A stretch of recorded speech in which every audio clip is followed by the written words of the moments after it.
How to color grade in Davinci Resolve 18. Okay, well, first of all, you need to go to the color section down here.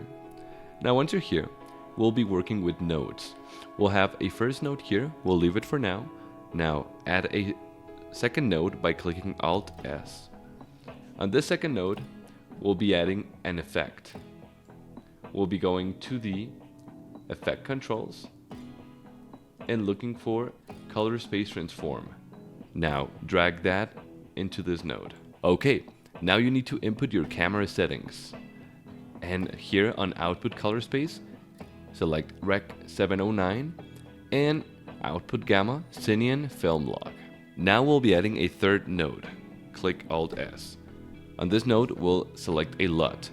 So go to the LUT section up here, go to film looks and select this one, Rec 709, codec 2383D60. Drag it onto the node.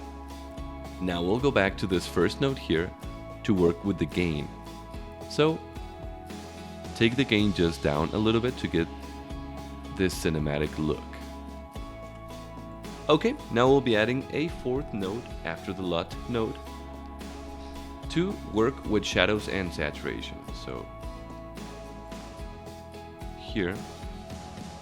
Okay, now you can take down the shadow to your liking and play around with the saturation wheel down here. Perfect.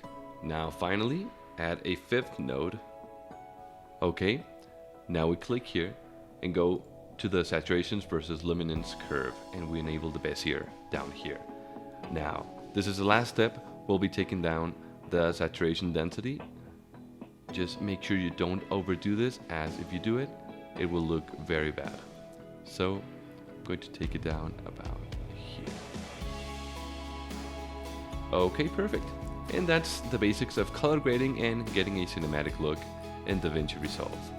If this video was helpful, be sure to leave a like and subscribe.